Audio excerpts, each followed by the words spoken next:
New York City considers its lead poison prevention program to be one of the best in the country. But a new report from WNYC says that may not be the case. According to their findings, the city's Department of Health and Mental Hygiene uses an outdated standard to measure lead in children's blood. So their results might not paint the full picture of exposure in New York City. And ultimately, thousands of children, most at risk, may be unaccounted for.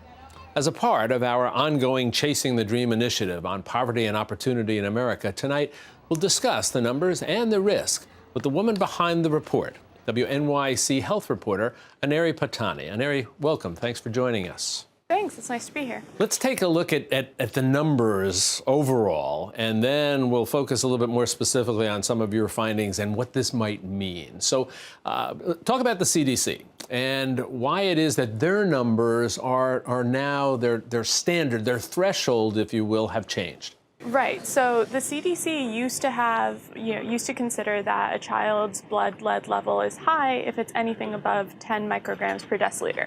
But then in 2012, they had a panel come together that basically looked at all the latest research on lead exposure and how that affects children. And the panel decided that, hey, even at very low levels of exposure, there's significant cognitive damage for kids. It lowers their IQ, it lowers their academic achievement, it can cause developmental issues, behavioral issues, and these are things that you can't reverse.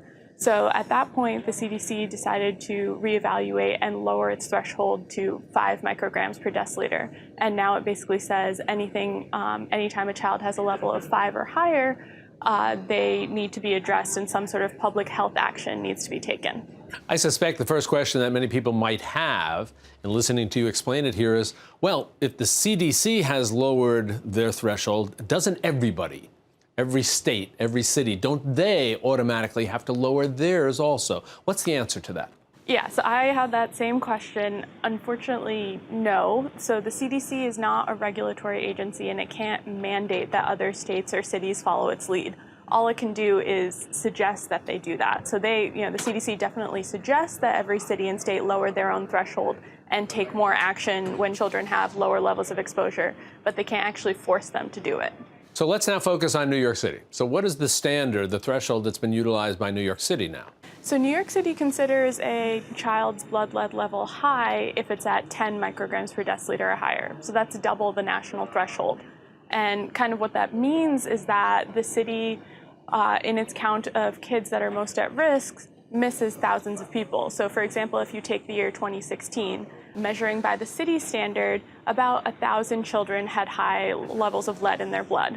But if you apply the CDC standard, then you'd add an additional 5,000 kids to that pool of who is most at risk. So this is not an insignificant number we're talking about.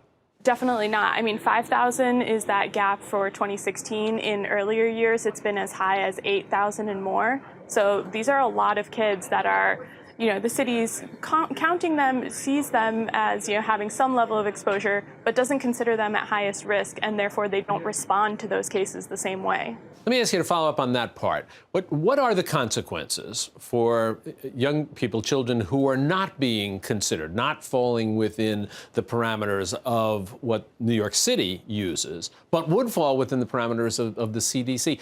Practically speaking, what does that mean for them? So when a city has a child with what they consider a high lead level, they will often go into that child's home, try to find the source of lead exposure, and get rid of it. Because that's really the only way to prevent further exposure to lead. There's no real medical treatment at these levels. But if a child falls below the city's threshold, but still above the CDC threshold, they don't get that home visit. People are not going and finding what's causing their exposure.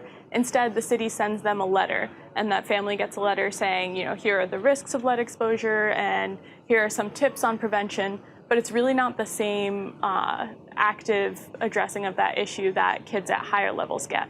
Are we seeing any response then from the city with regard to the lowering of the threshold by the CDC and even the reporting that you've been doing? So what I was told by the Department of Health is basically they only have to follow New York City laws, and city laws let them, leave this threshold where it is, let them do home inspections only above certain levels. And I was also told that if they wanted to lower the threshold and do home visits for any child with a level above 5, then they'd really have to expand the capacity of their program. Well, it certainly sounds like something that needs to be looked at very carefully by the city, an area we appreciate your joining us here, the reporting that you did, and sharing this information with us. Thanks very much for joining us. You be well. Thank you.